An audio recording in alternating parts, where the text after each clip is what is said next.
북한이 연일 사드 배치와 관련한 비난을 퍼붓고 있습니다. 그런가 하면 미국과의 유일한 소통 채널이었던 뉴욕 채널까지 완전히 차단해버렸습니다.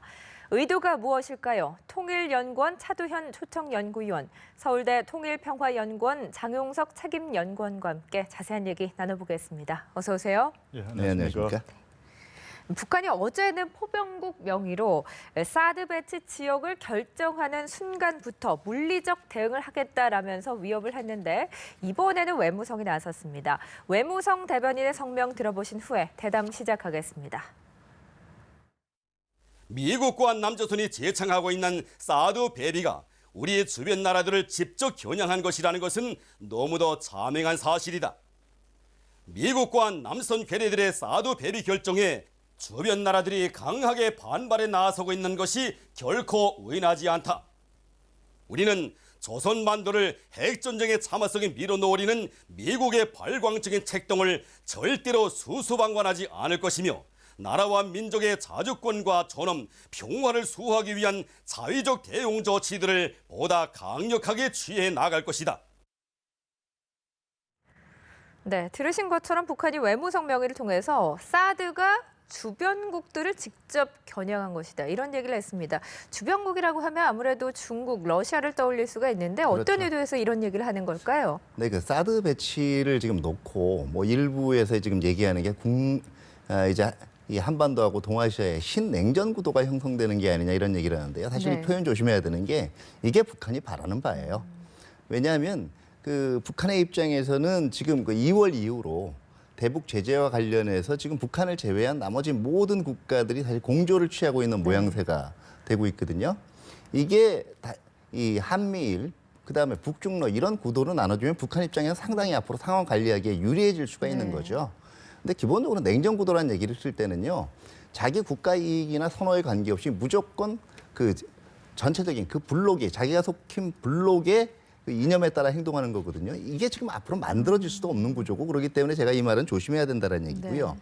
근데 다만 북한의 입장에서도 이 외무성 성명하고요. 그다음에 이제 그 이 총참모부 성명부의 성명 간에 네. 이 모순이 있어요. 왜냐하면은 총참모부 포병국은요. 이게 배치 지역이 이제 그 이 결정되는 순간 물리적인 어떤 그 이 대응을 하겠다라고 분명히 얘기를 했거든요. 네. 이건 자기 문제라고 얘기를 한 거예요. 근데 외무성은 지금 얘기를 한 거는 이게 주변국 위협용이라고. 그러니까 아무리 봐도 이거 얘기하는 건 마치 그 그러네요. 북한이 중국하고 러시아의 후견국도 네. 아니지 않습니까? 마치 중국과 러시아를 대신 그 이 보살펴주기 위해서 이거 좀 논리적으로 분명히 북한 자체도 지금 확실히 그 이 큰 틀은 정립이 됐지만 이걸 구체적으로 지금 자기네도 전술적으로 구사하는 데는 좀 문제가 있는 게 아니냐 하는 것이고요.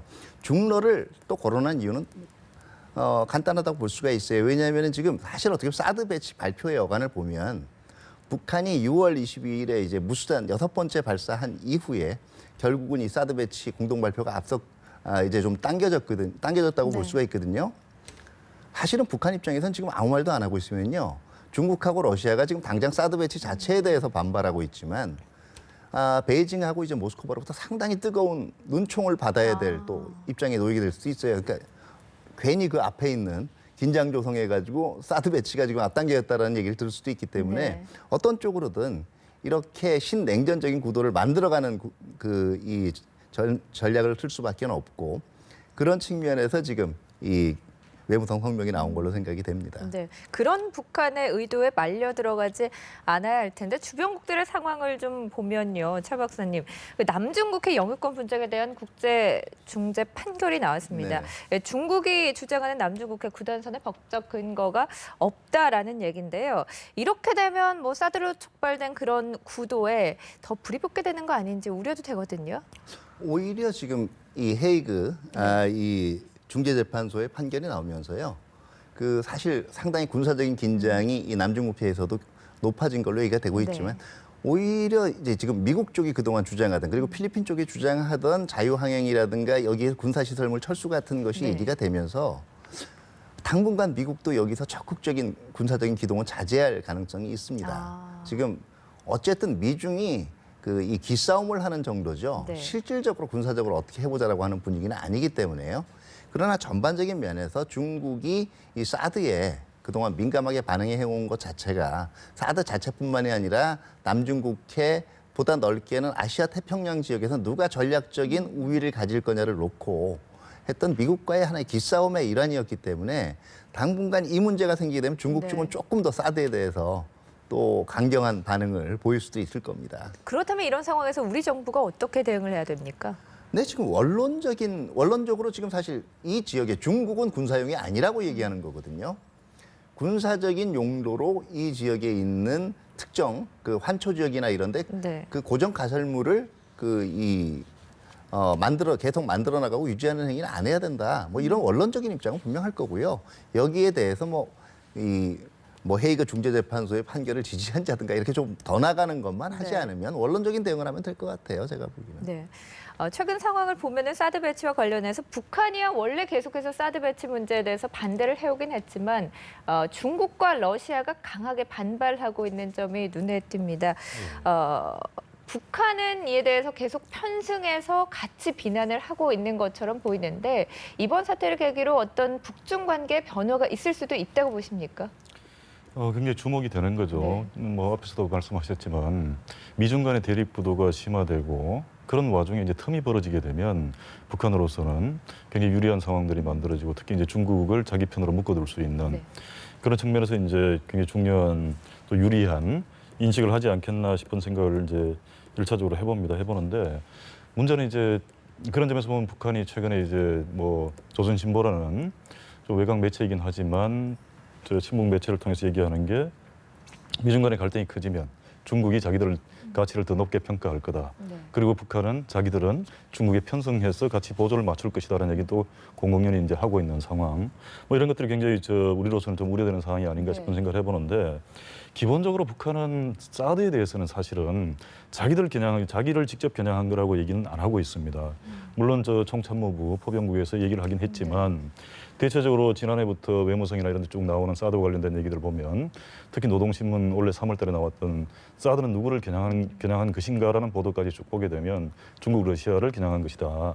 다만 자기들에 대해서는 북침을 하기 위한 준비 차원에서 말하자면 이제 방어막을 치고 침공할 수 있다는 차원에서 이제 문제 제기를 하고 있는 거거든요. 이제 그런 측면에서 보면 사드 이 자체를 가지고 뭐 남쪽에 각을 세우는 측면도 뭐 충분히 우려될 수 있지만 기본적으로 이제 북중 간의 중국과 러시아 또 네. 미국 간의 관계를 이간질시키고 또 틈을 벌림으로써 그 공간에서 이제 자기들의 어떤 위상을 좀 더 높이면서 레버리지를 확보하려는 이런 의도로 볼 수 있지 않겠나 싶은 생각을 해보는데 결과적으로 일단은 뭐 북중 간의 관계가 지금보다 뭐 좋아지면 좋아졌지 나빠지지는 않을 수도 있는 그런 가능성이 이제 제기되지 않나 싶은 생각을 해보는데 뭐 그럼에도 불구하고 사실은 북중 간에는 핵 문제를 비롯해서 기본적인 문제들이 다 남아 있거든요. 특히 이제 북한이 그 풍계리에서 핵실험과 관련된 활동들이 뭐 증가되는 양상을 보이는 점도 그렇고 SLBM이든 ICBM이든 다 마찬가지고 이런 사항들 하나하나가 다 유엔 안보리 결의 위반으로서 중국의 우려 사항일 수 있기 때문에 이런 것까지 다 좀 넘어서야만 되는 관계. 네. 그런 점에서 보면 최근에 이제 미중 간의 갈등이 커지면서 특히 사드로 인해서 북한이 상당히 유리한 어떤 환경들을 입지를 또 확보해 나가고 있는 점들은 우려가 되지만 그렇다고 해가지고 북중 간의 관계가 과거에 뭐 그런 북한의 도발이나 이런 것들이 없었던 것처럼 돌아가긴 어려운 국면. 그래서 좀 복합적으로 봐야 되지 않겠나 싶은 생각을 합니다. 관계 회복에는 한계가 있을 것이다라는 말씀이신데요. 우리 정부 예. 입장처럼 어떤 사드 배치 문제와 외교적인 부분은 분리해서 대응을 해야 된다고 보시는 거죠. 뭐 기본적으로 이제 그렇게 봐야 되지 않겠나 싶은 생각을 해보는데 그게 사실은 쉽지가 않죠. 예. 알겠습니다. 차 박사님, 그런가 네. 하면 김정은은 최근에 미국 대북 제재 명단에 오르면서 인권 범죄자로 낙인을 찍혔습니다. 그러면서 네네. 북한이 뉴욕 채널을 완전히 차단하겠다라는 얘기를 했는데요. 네. 이거 어떤 의미로 해석해야 됩니까? 예, 순서들을 보면은요. 먼저 7월 6일 날 미국이 이 김정은에 대해서 직접 제재를 가했어요. 그다음에 그 이유 자체가 인권 보고서 상에 나타난 부분들을 인용해서 인권 범죄를 저질렀다라고 얘기를 했습니다. 네. 그런 다음에 7월 8일 날 이제 한미 공동 사드 배치 방침이 발표가 됐고요. 7월 9일 날 SLBM 쐈고요. 그다음에 이제 바로 이 뉴욕 채널 차단하겠다는 네. 게 나왔거든요. 전반적으로는요. 제가 볼 땐 북한의 입장에서 더 아픈 거는 사드 배치보다는요. 이 김정은에 대한 인권 범죄자 지정일 거예요. 네. 왜냐하면 이거는 사드는요. 실질적으로 완전한 핵국들이 창과 방패의 의미 때문에 가지게 되는 아픔인데 북한은 일단 핵 보유국 인정받는 게 더 급하다고 생각을 하거든요. 근데 이 인권 범죄자 지정은요, 두 가지 의미예요. 하나는 자기네 최고 존엄에 대한 하나의 직접적인 공격이라는 의미가 되고요. 두 번째는 5월에 7차 당대회 이후에 북한이 끊임없이 얘기를 했던 것이 원칙적으로는 미국을 비난하지만 네. 결과적으로는 대화의 가능성이라는 걸 계속적으로 확장시키기 위해서 노력을 했습니다. 어떤 면에서 북한이 계속 5차 당대회 전후에서 7차 당대회 전후에서요. 5차 핵실험 징후가 계속적으로 나왔음에도 불구하고 이거 안 했거든요. 그리고 이 미사일 이 능력을 보여주는 것도 ICBM보다는 이 중거리 미사일 계열에 속하는 무수단만을 이제 계속적으로 네. 발사하는 걸 보여줬단 말이에요. 나름대로는 극한선은 넘지 않겠다라는 걸 보여줬는데 지금 미국이 던진 메시지는 뭐냐면 적어도 오바마 행정부 말기까지는 이제 북한하고 대화 안 하겠다라는 거나 마찬가지입니다. 왜냐하면요. 여러 가지 여지는 남아 있겠지만 실무적으로 뉴욕 채널을 가동하거나 이런 절차는 있겠지만 미국은 과거에도 갈등을 벌이거나 적대국들하고 갑자기 협상을 한 예는 있어요. 근데 단 한 가지. 인권 범죄를 저지른 정권하고 제재하고는 갑작스런 협상으로 네네. 돌아선 예가 없습니다. 이건 안 하겠다는 얘기로 봐야 되거든요. 그러니까 북한 입장에서도 우리도 대화에 그러면 그렇게 답답할 거 없다. 뭔가를 보여줘야 되지 않겠어요? 그 조치가 뉴욕 채널 차단이라고 볼 수가 있죠. 네. 북한 역시 어떤 상징적 제스처를 통해서 우리도 불만이 있다, 우리도 대화 안 하겠다라는 예. 의지를 보여준 그렇죠. 거라고 볼 수 그러니까 왜냐하면 있겠군요. 국가들 간의 외교 관계에서요. 아니면 국가나 체제 간 외교 관계에서 보통은 힘이 약한 쪽이 실리를 얻고 명분을 줍니다. 근데 북한은 아주 특이한 케이스예요. 실리보다는 일단 명분을 얻어야 됩니다. 네, 네. 자, 이렇게 김정은이 물리적 대응 위협을 하고 뉴욕 채널을 차단한 것과 관련해서 미국 정부는 북한이 자초한 결과라며 일축하고 있습니다. 워싱턴 강영두 특파원의 보도 보신 후에 계속해서 대담 이어가겠습니다. 한미 양국이 고고도 미사일 방어 체계 사드의 한반도 배치를 결정하자 북한은 사드 배치 장소가 확정되는 순간부터 물리적 대응 조치를 할 것이라고 위협했습니다. 이런 북한의 반응에 미국 정부의 입장은 단호합니다. 게리 로스 미 국방부 대변인은 연합뉴스에 보낸 논평에서 북한의 물리적 조치 위협과 같은 일은 오히려 한미 동맹의 사드 배치 결정이 옳다는 것을 확인해 줄 뿐이라고 강조했습니다. 즉 북한의 계속된 도발적 은행이 결국 사드의 한반도 배치를 초래했다는 겁니다. 미국 정부는 북한이 유일한 북미 접촉 창구인 뉴욕 채널을 완전히 차단하고 억류 중인 미국인들을 전시법에 따라 처리하겠다고 밝힌 데 대해서도 강하게 비판했습니다. And we call on North Korea to refrain from actions and rhetoric that only further raise tensions in the region. None of the rhetoric we've seen of late is doing anything to increase security and stability on the peninsula. 그러면서 북한의 발언에 일일이 대꾸하지 않겠다는 냉소적인 반응도 보였습니다. 미국 정부는 또 북한의 미국인 억류에 대해 적절하지도 정의롭지도 않은 구금이라고 규정하고 미국민의 안녕과 안전은 미국 정부의 최우선 사안이라며 억류 중단을 촉구했습니다. 워싱턴에서 연합뉴스 강영두입니다.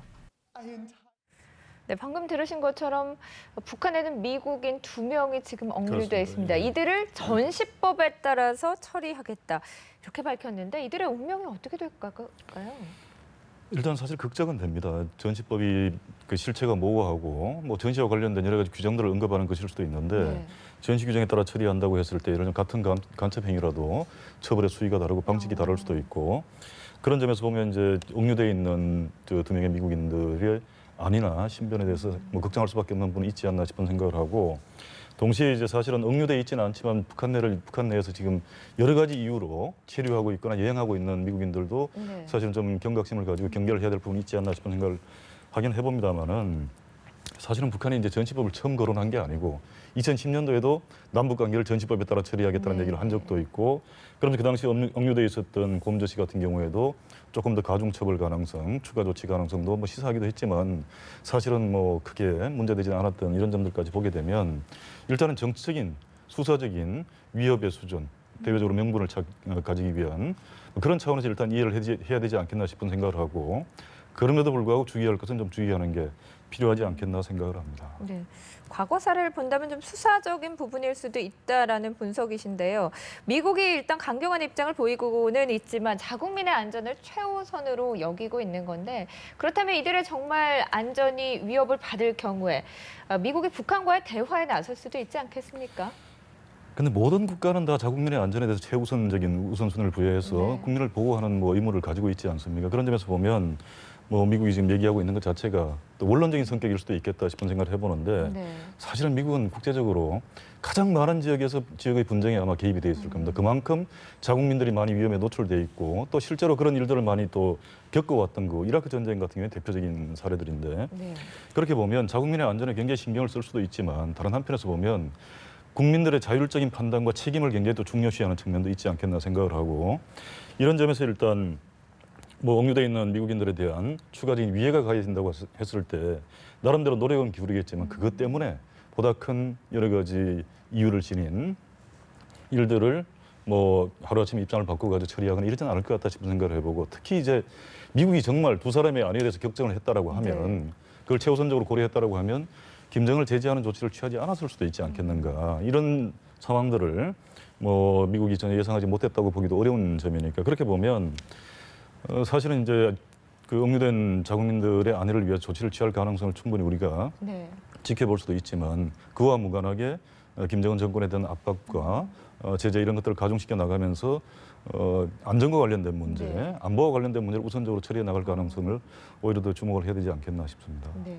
자, 외부 상황은 이런 상황인데 북한 내부에서 일어나는 일들 좀 더 자세하게 들여다보면 네. 북한이 평양에 주재하는 아시아 외교 사절들을 초청해서 미국의 대북 제재와 그리고 한반도 사드 배치에 대해서 비난을 했다고 합니다. 어떤 의도를 볼 수 있을까요? 네, 그 나름대로는 이 분명히 북한 자체도 지금 상황에 대해서 명분이 있다. 다시 말해서 우리가 이렇게 강력하게 반발하는 데는 이유가 있다라는 그 입장을 보이는 거고요. 네. 그렇기 때문에 전반적인 분위기는 5월에 7차 당대 이후부터 북한이 만들고 싶어 했던 분위기. 우리가 대화에 복귀한다고 해도 제재나 아니면 압력 때문에 밀려서 이 비핵화 이 순서로 복귀하는 건 아니다 하는 걸 보여주고 싶은 입장이 네. 분명히 있을 거예요. 근데 이제 지금 아까도 말씀드렸지만 북한이 상징이나 명분에 굉장히 집착하거든요. 그러니까 아까 전시법 얘기도 나왔지만 이게 왜 나왔냐면요. 북한이 지금 미국에 대해서 던지고 싶은 메시지는 딱 하나입니다. 대부분 지금 억류돼 있는 사람들을 과거에 체포할 때요. 간첩행위예요. 국가 이 전복행위나요. 네. 이 전시법이 적용될 때 국제적인 규범 중에 하나가 제네바 이 협정 아니겠습니까? 포로라고 하더라도 인권 유린하면 안 되고 직결 처분 안 됩니다. 근데 제네바 협정에서 유일하게 예외로 되는 몇 가지 경우 중 하나가 간첩행위거나 군복 입지 않고 후방 결혼한 경우예요. 네. 혹시 북한이 지금 이 의도도 뉘앙스도 지금 풍기는 게 아닌가 하는 면도 고려를 해봐야 될 겁니다. 또 하나의 명분을 만드는 것일 그렇죠. 수 예, 있다라는 점까지 짚어봤습니다. 장 박사님, 지금 풍계리 핵실험장에서 활동이 활발하게 이루어지고 있다고 합니다. 우리 정부도 김정은의 결심만 있으면 5차 핵실험이 언제든 이루어질 수 있다라고 보고 있는데 앞서 차 박사님께서도 짚어주셨지만 북한은 지금까지 어쨌든 핵카드는 뽑아들지 않고 있었는데 예. 지금 상황에서 더 진전이 된다면 북한이 핵실험을 할 수도 있을까요? 어떻게 전망하십니까?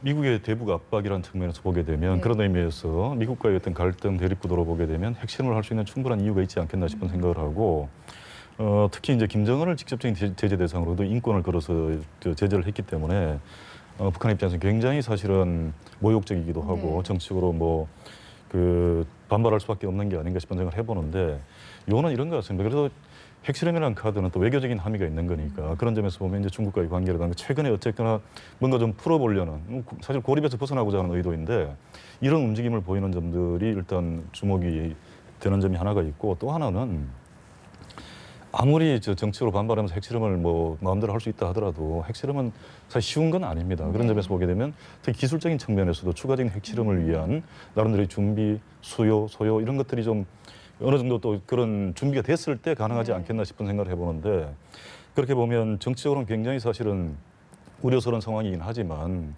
외교적이나 또 군사기술적인 측면에서 봤을 때는 조금 더 한번 곧바로 핵실험을 가기보다는 자제하면서 나름대로 시간을 벌면서 추가적인 준비를 할 가능성도 같이 봐야 되지 않겠나 싶은 생각을 해봅니다. 네. 강력한 제재 국면 속에서 북한의 핵실험, 어떻게 보면 득보다는 실이 더 많을 것 같다라는 생각도 드는데요. 핵실험을 좀 더 유보시킬 수 있다라는 전망 들어봤습니다. 북한이 정말 핵 보유국이 될 수 있다고 믿는 건지 북한의 최근 움직임을 보면 어떤 의도를 읽을 수 있을까요? 네, 그 북한 자체가 생각하는 바람직한 시나리오는요. 그 핵 보유국이라고 그 시기가 네. 뭐 그 지속 시기가 언제까지 될지는 모르겠지만 비핵화에 나서더라도 핵 보유국 지위를 가지고 지금 미국하고 협상을 해나가겠다는 거거든요. 애초에 생각을 한 건 이걸 겁니다. 북한이 생각했던 수순은 그 7차 당대회 이후에 내가 핵 보유국으로서 약간의 여지를 두면 네. 그 아주 대승적인 견지에서 그 지역하고 한반도 그다음에 세계 평화를 위해서 대화에 나선다 이런 모양새를 만들어가고자 했는데 이게 지금 어긋났단 말이에요. 그럼 북한의 입장에서 그다음에 택할 수 있는 대안은 주요 핵국들이 인정을 안 하더라도 세계에서 보기에 뭐 말은 못하지만 실제적으로 능력이 있나 보다라고 그러려면 이제는 그동안 조금 이 분위기를 톤다운 시켜왔던 핵실험이나 장거리 로켓 발사 실험을 다시 준비를 할 여지는 있어요. 그러나 아까도 장영석 박사님께서 말씀하셨는데 저도 동의하는 것이 이 꼭 한다고 성공한다는 보장은 없어요. 그 이전보다 더 나은 위력을 보여준다는 보장도 없고요. 그리고 이런 징후를 지금 보여놔야 지금 7월 말에 미국의 공화민주 양당의 전당대회가 있습니다. 네. 어떤 쪽으로든 세계 언론이나 매체에 관심을 끄는 것이 일단은 1차적인 목적이고요. 그런 다음에 이 전당대회를 통해서 확정된 미국 대선 후보들이 어떤 대북 공약을 낼 것이냐 이거를 일단 탐색을 먼저 할 거예요. 다만 여기를 봐서도 이제는 이게 미국과의 대화가 물 건너가는 것 같다라고 얘기할 때는 네. 제가 볼 땐 8월 달에 이제 UFG 훈련 기간이거든요. 이 기간 동안에 또 한 번 이제 지금 계속 그 성공 가능성이랑 이거를 지금 잣대를 가지고 여러 가지를 계산을 할 겁니다. 네. 어떻게 보면 계산을 해서 득실을 따져봤을 때 가장 좋은 타이밍에 아마 핵카드를 꺼내들 것이다. 당장은 아닐 가능성이 더 높다고 그렇죠. 보시는군요. 예. 네, 두 분 말씀 여기서 정리하겠습니다. 오늘 고맙습니다. 예, 고맙습니다. 자.